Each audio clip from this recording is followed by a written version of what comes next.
So what I would like you all to do in a question like this in piecewise functions is be able to do, and that should cause no difficulty whatsoever, be able to do question 1 part A.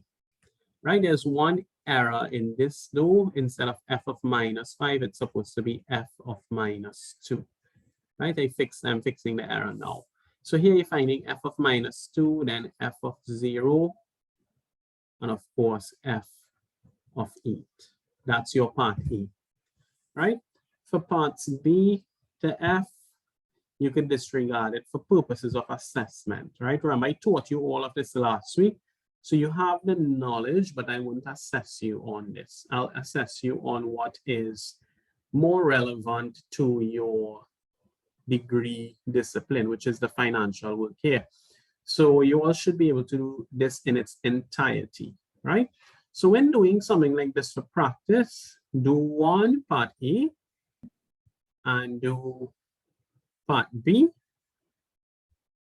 right? And that is all that I'm going to ask you for piecewise functions. That's the end of the topic, piecewise functions. Is that clear with everybody?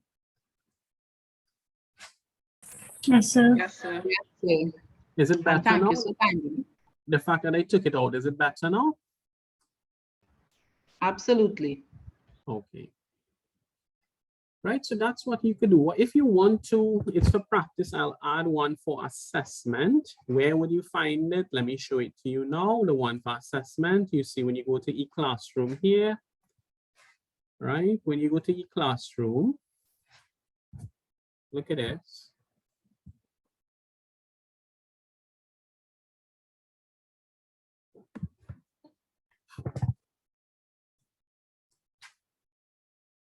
You see, you are seeing Math 119 piecewise functions exercise. I will upload a PDF here under topic 2, and it will say Math 119 piecewise functions quiz, or piecewise functions assessment, or piecewise functions assignment, something like that, and I'll put a percentage attached. Right, so you'll know it's for assessment. Of course, when I post an assessment with a deadline date, I also remind you on the group. I'll put the information in the group as well. And I'm putting it today, right? The fact that piecewise functions is completed, you will have this exercise here that you could do for homework. We could chat about it on the WhatsApp group if you are having problems, etc. We could talk about it. And then, of course, as I said, you will have the assignment. The assignment is going to look just like this in terms of structure. You're going to have one piecewise functions where you have to evaluate f of something, f of something, f of something. You're going to have to do something like that. And you're going to have to do a worded problem. That's how your assignment on piecewise functions will be based. So if you're wondering what it's going to look like, it's going to look like this, similar in structure.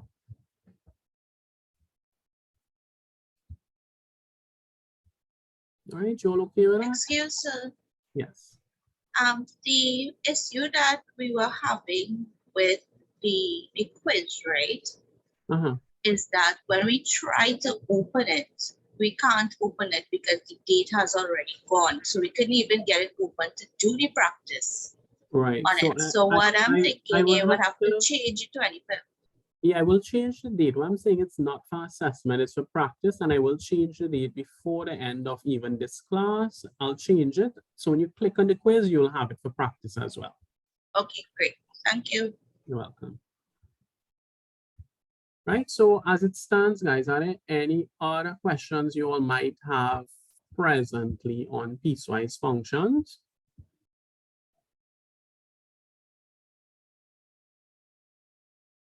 No, sir. Okay. Right, so with that being said, we're going to move on to topic 3 now. You all could see the information here. Right, so topic 3, we have a lot of documents here. Some of them have some overlap, but I just posted them because some of them have really good questions and stuff like that, right? So let's begin. So I want you all to pay really close attention. This here might be more intricate than piecewise functions for some of you, right? It's a little bit different to what you all may have done in mathematics before. So let's begin. So here, look at your screen. We are going to look at something called exponential and logarithm or logarithmic functions, right? And this has lots of applications in financial work, right? For the people who are doing management, accounting, HR, etc., you'll be dealing with some problems, some mathematical problems. If you're not working it by hand, which I suspect you will never be doing, you'll just be using programming software. The programming software, this is built into the software, right? So you would have some appreciation of it then. But again, you all need to know the theory behind it as well. So all of this here is, this note is put here for completeness purposes. I'm not focusing on graphs at this point in the course, right? So you see all these graphs with exponential graphs and stuff like that. I'm not going to ask you to memorize these graphs or to practice drawing graphs or anything like that. So the first document here, exponential and logarithmic functions with graphs. I'll just put a little note by it. I'll just put introductory, right? We're not concerned with any substance contained there for now, right? All we are concerned with, as I said, is just put there for completeness purposes that you all can have a read. So now let's look at another document now.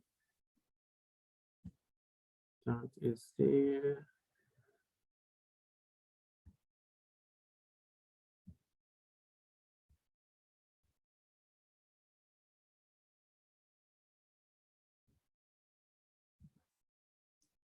Right, just give me a second. I'm just looking for the one that I wanted to start off with.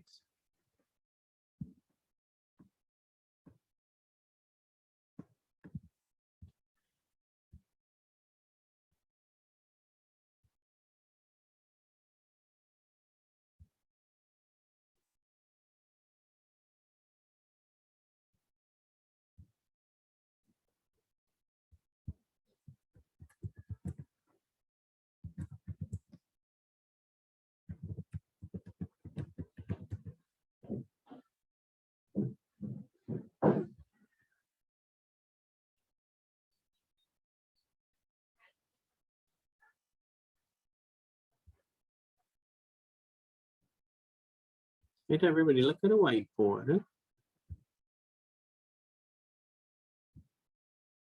I'll take you to the notes in a minute. So consider this, guys. Pay close attention and listen to me. And of course, we can have a nice discussion if you all find any points of confusion anywhere, right? So if I say consider y is equal to a to the x, this here is an exponential function. Or if you want to say an exponential equation, that's equally correct, right? Why is it an exponential function or exponential equation? Because it contains an exponent, right? Where x is the exponent. What is an exponent? An exponent is the same thing as the power or the same thing as the index, right? So we call the power, we give it this big word exponent. So once an equation contains a term with an exponent, it's called an exponential equation or an exponential function, as in this case here. The constant or the term a is called the base, right, of the exponent. It's called the base. And of course, y here is your dependent variable. Y depends on values of x, right? X is a variable. y is a variable, but y depends on values of x. If you put in x is equal to something, then of course that would generate a value for y. Example of exponential functions, if I say y is equal to 2 to the power 5, say, right? This is an exponential thing. The exponent is 5, the base is 2, and of course when I evaluate this, I'll get y. Y is equal to x to the power 11. This is an exponential equation, right? 11 is the exponent. Y is equal to 8 to the power x. All of these are exponential, right?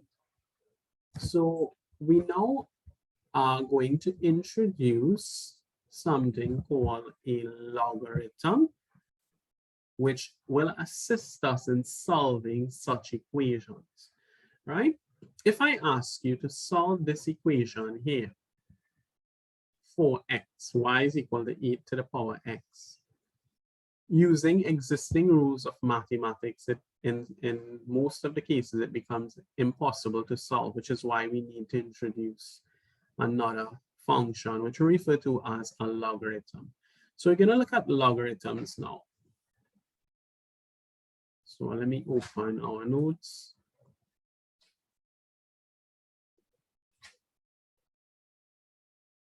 Right, so everything I'm saying is in notes all through the documents in eClassroom, right? I'm going to click on this one here, logarithms, with laws of logarithms. When you open it, it looks like this. Look at the screen, right? And we have to go through a couple laws of logarithms before we can use the logarithms itself. So look at the screen, guys. It's not difficult, but you guys just have to keep up with me and try your best to understand, right? So let's go on. Of course, you could pause and ask, interrupt me and ask questions and stuff like that. So this is what I was just talking about. Everybody look at the screen, right? Please pay attention. The session is being recorded, so you all will be able to look at it afterwards, pause, make notes, etc., in case you would like to do additional notes, right? So if I have something like this, 16 is equal to 2 to the 4. We just spoke about things like this in the whiteboard. 2 is called the base. 4 is called the power or index or exponent, right? I just taught you that. See, let me say it here again. 8 is the base, 2 is the power or index or exponent, right? Now here's just developing the theory behind logarithms, right? I'm not going to ask you any of the developing theory. What we're interested in here is the laws and how do we use logarithms to solve equations. So look at this. This key point is of importance. If x is equal to a to the power n, then equivalently log a of x is equal to n, right? So I'll go to the whiteboard for that. X is equal to a to the n. Right, so look at me in the whiteboard, guys.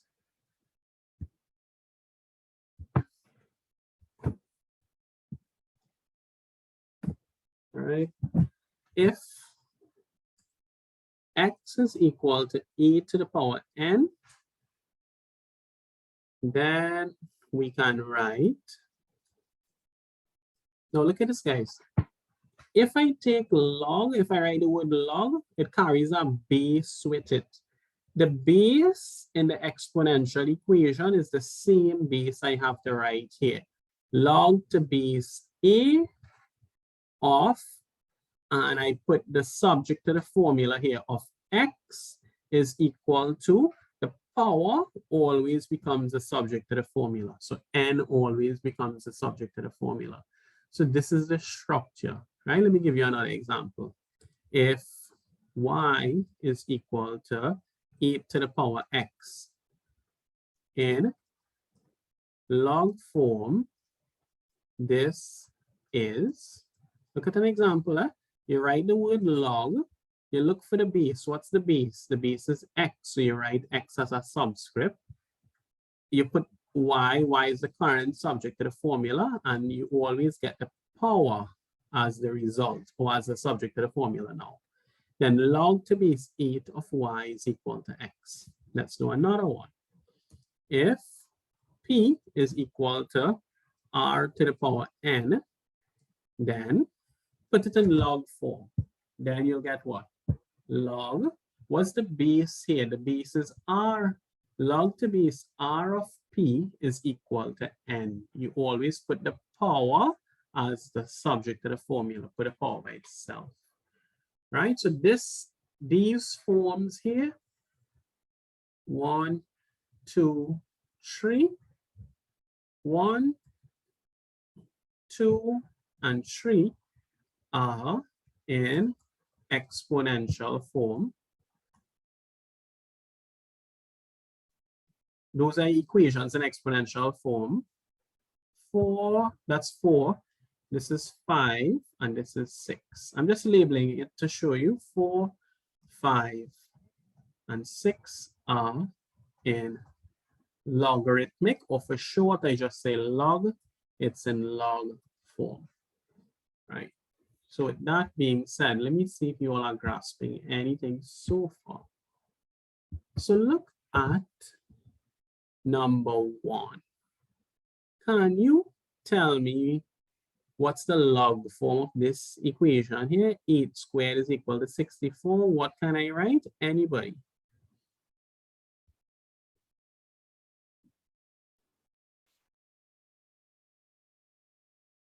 I'm not hearing anybody. Hannah? 64. Good. I'm not hearing you well, Hannah. Could you please repeat that? You'll put log 64. Mm-hmm. Log 64. And then you put 8. 8 will go as the subscript, right? Yeah. Mm-hmm. Is equal to? Equal to 2. Okay, perfect. Yes, and you put power as the subject of the formula would be the power. Perfect, that's perfect. So let me show you what Hannah just said. Right, so look at this, guys.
Hello?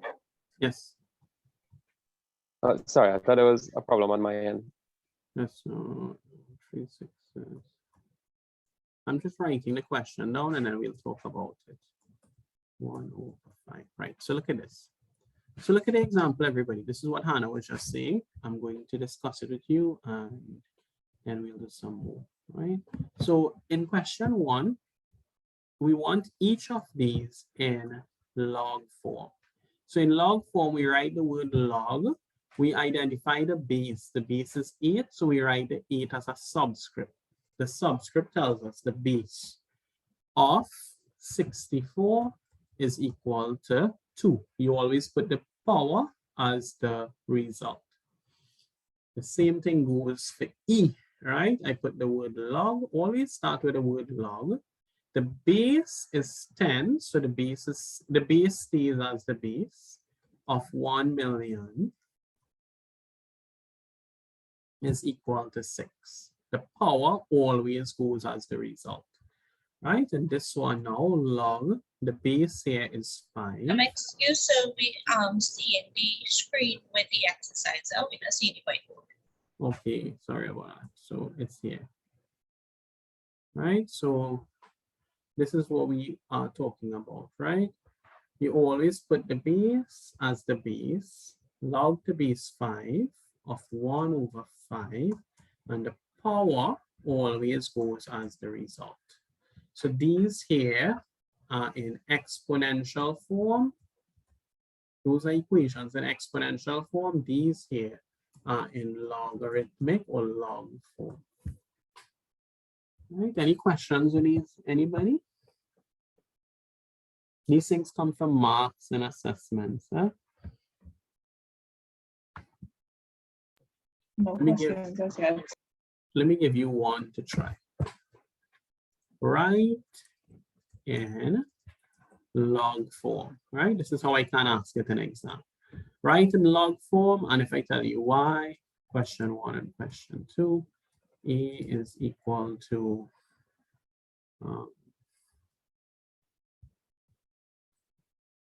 R to the power 3 over 2, and I tell you Y is equal to 101 to the power Q, right? Write these in log form.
Right? Tell me if you all got this. Log to base 101 of Y is equal to Q, and log to base R of A is 3 over 2.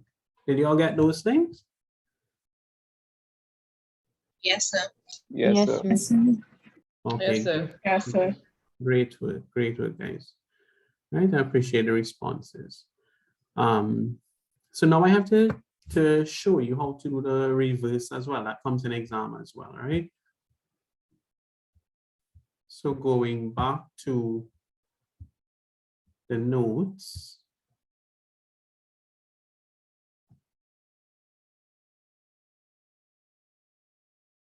Right, so you all look at this for a second.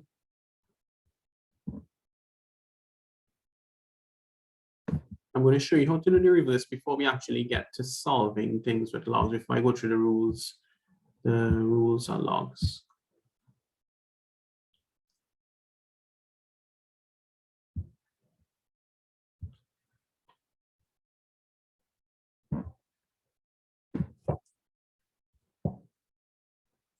If I say write in exponential form,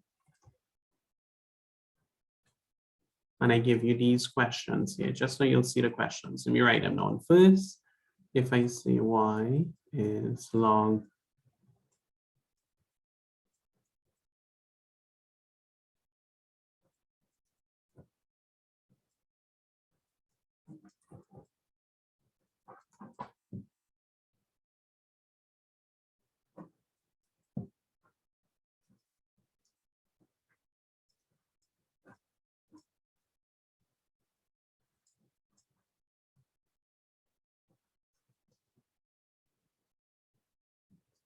right? So look at this, everybody. I'm going to do one fun example, 1 or 2. So look at this. Make sure you can see the screen, right? So look at this, everybody. So my instruction to you is this. I just ask you just a few minutes ago, I asked you this. I gave you 2 questions and I asked you to write it in log form. Now I'm giving you something with log and I'm asking you to write it in exponential form. Both of them comes in exam as question 1. This is how question 1 comes for every log exam that you're doing, exponential and log exam. It always comes with questions like this, baby questions like this. So to write this in an exponential form, look at the answer here. Look at question 1. And if you have questions, ask plenty questions, right? So you can write the equal sign if you want. And you always look for the base. So the base is 3, right? So I know 3, and I know the power is what would have been the result in log form. The power is always the subject of the formula all the time, right? The power is the subject of the formula. You all knew that. So 3 to the power y is equal to 9. This is the equation in exponential form. This log equation is 3 to the y is equal to 9. In a similar way, question 2 will be 4 to the x is equal to 64. Right? Can anybody just through observation tell me what 3 will be? You all want to try it? Anybody?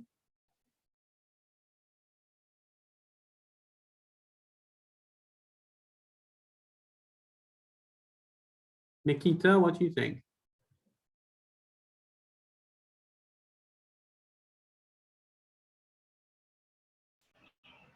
So 3 to the power p equals 1 over 27. Perfect. 1 over 27. Anybody wants to try 4?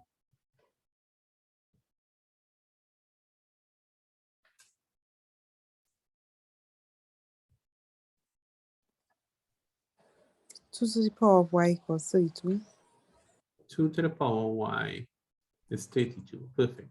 All right, so you're all getting the hang of writing exponential and log equation. So that's the first question, and then in an exam they're completed, right? You all should have gotten that correct. So let's continue with the notes now.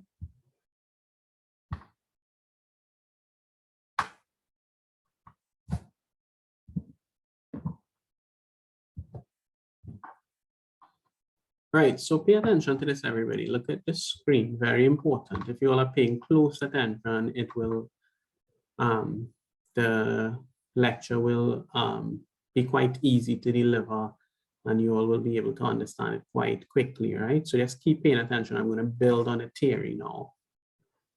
So here I have the first law of logarithms. As to how the law is being developed here, you all don't need to know this, right? This is not a math degree. I won't ask you to derive. If it was the bachelor program, as I am teaching the bachelor program as well, any formula that we use, we have to show how we get a formula. We have to derive it, right? But of course, it's a different course. So you'll don't worry about that. What you need to be very mindful about is the law, which is here. Log to any base a of x times y is log x plus log y, right? Remember that. Log of a product, x by y, is log x plus log y. Very important, right? The second law is this one. Log to any base a of x to the power m is equal to, you rewrite this where the power comes in front. It'll be m log a of x. You all see that? That's the second law of logs, right? And there's one more law. Log of x over y, if you're dividing, it's log of the top, which is x, minus log of the bottom, which is y. Right? Very important. So let me write on the 3 laws for you now to help you remember them. So I'll never ask you to state the laws, but we have to use the laws in order to do problems, right? So laws of logarithms. And the first law, I'm dropping the base E, right? Because it's understood there that the law holds for any base. Log of xy is equal to log of x plus log of y. That's the first rule, right? If you have to take the log of a product, you separate it like this. The second rule, log of x to the power m. I'm leaving the base out again because it holds to any base, right? You put the power in front, log x, all the time. The power always comes in front here, right? And the third rule is log of x divided by y is equal to log x minus log y. And again, it holds for any base. Right, so those three rules are very important. Let's enter a new session, guys. We have 1 minute left.